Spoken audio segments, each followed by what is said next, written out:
সবাইকে স্বাগত জানাচ্ছি আমাদের হাতে থাকা সর্বশেষ আন্তর্জাতিক সংবাদ ও বিশ্লেষণে। আপনাদের সাথে আছি আমি আমির হামজা। নিশীথ রাতের অন্ধকারে মধ্যপ্রাচ্যের আকাশ ভেদ করে আগুনের লেলিহান শিখায় কেঁপে উঠল ইরান। শুক্রবার ভোরে ইসরায়েল নামে পরিচিত অবৈধ দখলদার রাষ্ট্র এক বর্বর, পূর্ব পরিকল্পিত, ব্যাপক এবং ধ্বংসাত্মক আক্রমণ চালায় সার্বভৌম ইরানের বুকে। লক্ষ্যবস্তু শুধু সামরিক ঘাঁটি কিংবা পারমাণবিক স্থাপনা নয়, বরং নিরীহ বাসিন্দাদের আবাসিক ভবন, শহরের প্রাণকেন্দ্র, বিজ্ঞান গবেষণাগার ও নিরাপত্তা বাহিনীর সদর দপ্তর। এক ভয়াল মহাযুদ্ধের সংকেত রেখে গেল গোটা অঞ্চলের জন্য।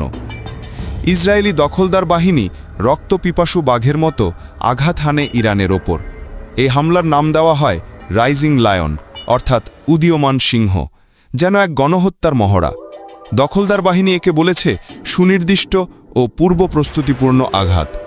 লক্ষ্য ছিল ইরানের পরমাণু কর্মসূচিকে ধ্বংস করে দেওয়া এবং দেশটির প্রতিরোধ শক্তিকে চিরতরে ভেঙে ফেলা। তবে আসল উদ্দেশ্য স্পষ্ট। আগামী 2 দিনের মধ্যে ইরান ও যুক্তরাষ্ট্রের মধ্যে যে নতুন পরমাণু আলোচনা শুরু হবার কথা ছিল, তার আগে ইরানকে নতজানু করে বিশ্ব কূটনীতির ময়দানে একতরফা সুবিধা আদায় করা।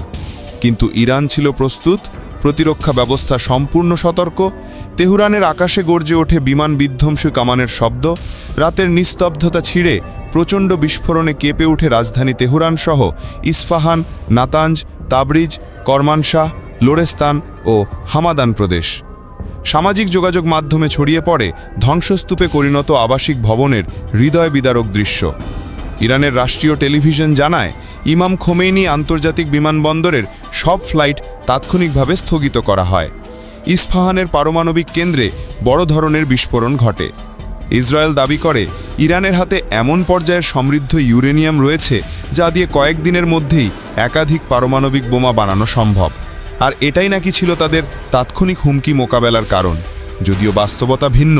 এই আক্রমণ ছিল সরাসরি ইরানের সার্বভৌমত্বের ওপর হামলা, মধ্যপ্রাচ্যে নতুন যুদ্ধ শুরু করার উন্মাদ উদ্যোগ। আল মায়াদিন নিশ্চিত করেছে, এই হামলায় শহীদ হয়েছেন ইসলামী বিপ্লবী গার্ড বাহিনী IRGCর প্রধান কমান্ডার মেজর জেনারেল হোসেন সাবামি। শহীদ হয়েছেন পারমাণবিক বিজ্ঞানী ফেরেইদুন আব্বাসি ও মুহম্মদ মাহাদি তেহরানচি। আহত হয়েছেন সর্বোচ্চ নেতা আয়াতুল্লাহ খামেনেইর উপদেষ্টা আলী শামখানি। তার অবস্থা সংকটাপন্ন। গুজব রয়েছে ইরানের অন্যতম গুরুত্বপূর্ণ প্রতিরক্ষা কমান্ডার ঘোলাম আলী রাশিদকেও টার্গেট করা হয়েছে। রাজধানী তেহরানের বহু ভবন ধ্বংসস্তূপে পরিণত, বহু নারী শিশু প্রাণ হারিয়েছেন। আন্তর্জাতিক গণমাধ্যম এখনও কার্যত নীরব।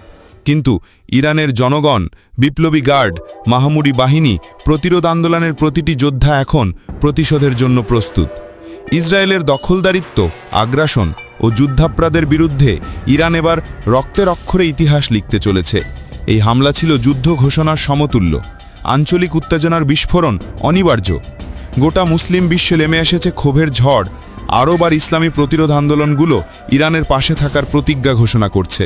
কেননা ইরানের পতন মানেই স্বাধীনতা হারানো, ইরানের প্রতিরোধ মানেই দখলদার শক্তির পতন। এই রক্তপাতের প্রতিটি ফোঁটা এখন দাবি করছে বদলা। 1টি নয়, 10টি নয়, শত শত গাজা, দক্ষিণ লেবানন, ইয়েমেন, সিরিয়া ও ইরাক একযোগে এখন জেগে উঠছে।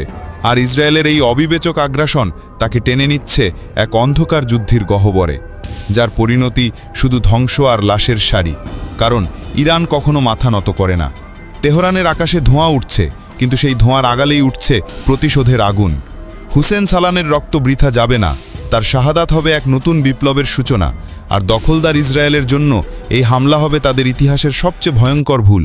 কারণ ইরান শুধু একটি রাষ্ট্র নয়, এটি একটি চেতনার নাম, প্রতিরোধের নাম, শহীদদের রক্তে গড়া এক অজেয় দুর্গ। যার পতন চায় যারা, তাদের পতন অনিবার্য।